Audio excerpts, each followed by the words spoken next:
En prélude au résumé du livre Dites oui à la prospérité, il est important de parler brièvement de ce qu'est la prospérité. La prospérité est un état d'abondance, de succès et de bien-être dans différents aspects de la vie, tels que les finances, la santé, les relations et la réalisation personnelle. Elle ne se limite pas seulement à l'argent ou aux biens matériels, mais englobe un sentiment général de satisfaction, de sécurité et de bonheur. Être prospère signifie que l'on vit une vie remplie de richesses émotionnelles, spirituelles et matérielles. Dimension de la prospérité. 1. Prospérité financière, avoir suffisamment de ressources financières pour répondre à ses besoins et désirs, tout en ayant la capacité d'épargner et d'investir pour l'avenir. 2. Prospérité émotionnelle et relationnelle, se sentir entouré de relations positives, d'amour et de soutien. C'est aussi avoir la paix intérieure, la sérénité et l'équilibre émotionnel. 3. Prospérité en santé, être en bonne santé physique et mentale, ce qui permet de mener une vie active et épanouie. 4. Prospérité spirituelle, un sentiment d'accomplissement et de connexion à quelque chose de plus grand, que ce soit une foi spirituelle, un but profond ou un sentiment d'harmonie avec l'univers. 5. Prospérité de réalisation personnelle, sentir que l'on progresse, que l'on accomplit ses objectifs, ses rêves et que l'on vit en accord avec ses valeurs et passions. Caractéristiques de la prospérité. Abondance. La prospérité est souvent associée à l'idée d'abondance, où l'on a non seulement ce dont on a besoin, mais aussi plus que nécessaire pour vivre confortablement et partager avec les autres. Gratitude. La prospérité est étroitement liée à un état d'esprit reconnaissant. Les personnes prospères reconnaissent et apprécient ce qu'elles ont, attirant ainsi encore plus d'abondance dans leur vie. Flux positif. La prospérité implique une circulation des ressources, du bien-être et de l'énergie. C'est un échange constant entre ce que l'on donne et ce que l'on reçoit. Différence entre prospérité et richesse. Alors que la richesse se concentre principalement sur les biens matériels et financiers, la prospérité englobe une vue d'ensemble plus large. Une personne peut être riche sans être prospère si elle manque de bonheur, de paix intérieure ou de santé. La prospérité inclut une richesse financière, mais y ajoute la satisfaction personnelle, la joie et l'équilibre dans les autres aspects de la vie. En somme, la prospérité est une combinaison d'abondance matérielle et immatérielle, de bonheur, de santé et d'épanouissement spirituel. Venons à ce qui est du résumé du livre. Résumé du livre Dites oui à la prospérité de Louise Hay. Dans Dites oui à la prospérité, Louise Hay explore la relation entre la pensée positive, l'autosuggestion et la prospérité financière. Elle nous invite à adopter une attitude de gratitude, à surmonter les croyances limitantes et à utiliser des affirmations pour attirer l'abondance dans tous les aspects de notre vie. À travers des exercices pratiques et des réflexions profondes, elle démontre que la prospérité n'est pas seulement une question d'argent, mais une question d'attitude mentale et spirituelle. Point clé du livre.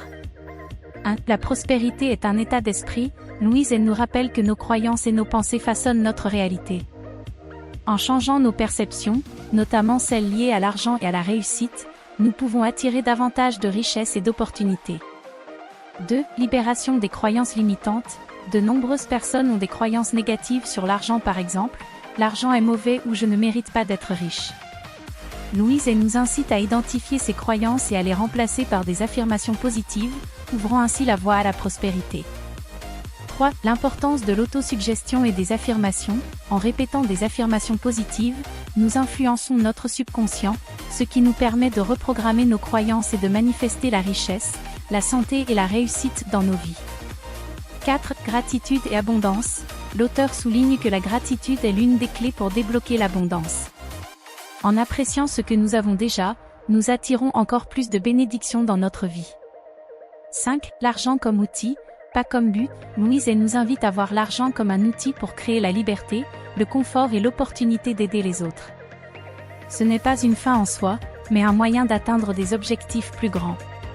Exercice pratique pour la chaîne L'Art de réussir. 1. Exercice de transformation des croyances limitantes. Notez 3 croyances que vous avez sur l'argent qui vous limitent. Par exemple, l'argent est difficile à obtenir, je ne suis pas assez bon pour être riche. Pour chaque croyance, écrivez une affirmation positive qui la remplace par exemple, je mérite l'abondance, l'argent vient à moi facilement et de manière naturelle. Répétez ces affirmations chaque jour pendant 30 jours, en visualisant l'abondance qui vous entoure. 2. Exercice de gratitude pour attirer l'abondance. Chaque soir, écrivez 5 choses pour lesquelles vous êtes reconnaissant dans votre vie, pas seulement en rapport avec l'argent. Cela peut être des relations, des opportunités ou des petites choses qui vous apportent de la joie. Concentrez-vous sur ce sentiment de gratitude et notez comment il vous fait sentir.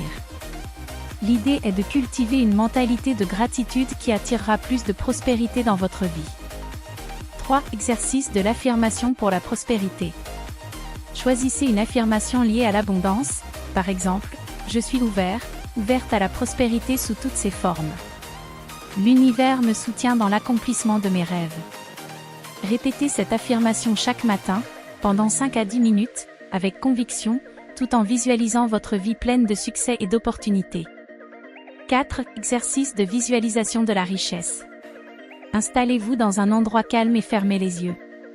Visualisez un moment où vous avez reçu une grande somme d'argent ou où vous avez atteint un objectif financier important. Ressentez les émotions liées à cette réussite. Imaginez que vous êtes dans cet état maintenant. Que ressentez-vous? Comment votre vie est-elle transformée? Prenez le temps de vivre cette visualisation aussi intensément que possible. 5. Exercice de l'argent comme outil de service.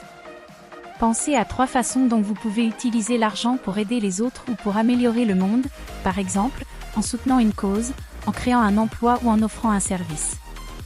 Visualisez comment l'argent peut servir de moyen pour créer du bien autour de vous. Cela vous aidera à redéfinir l'argent non comme un but, mais comme un outil pour servir un plus grand objectif. Conclusion. Dans Dites oui à la prospérité, Louise nous montre que la prospérité est bien plus qu'une question d'argent. Il s'agit d'une attitude positive et d'une mentalité ouverte à l'abondance. Grâce à des exercices pratiques, elle nous guide pour reprogrammer nos pensées, éliminer les croyances limitantes et cultiver une attitude de gratitude et de prospérité. Ces exercices pratiques seront particulièrement utiles pour vous, très chers téléspectateurs de la chaîne L'Art de Réussir qui cherchez à appliquer ces principes dans votre propre vie. Vous avez été inspiré par cette vidéo? Veuillez l'aimer puis abonnez-vous à la chaîne L'Art de Réussir pour bénéficier de beaucoup plus de vidéos très intéressantes.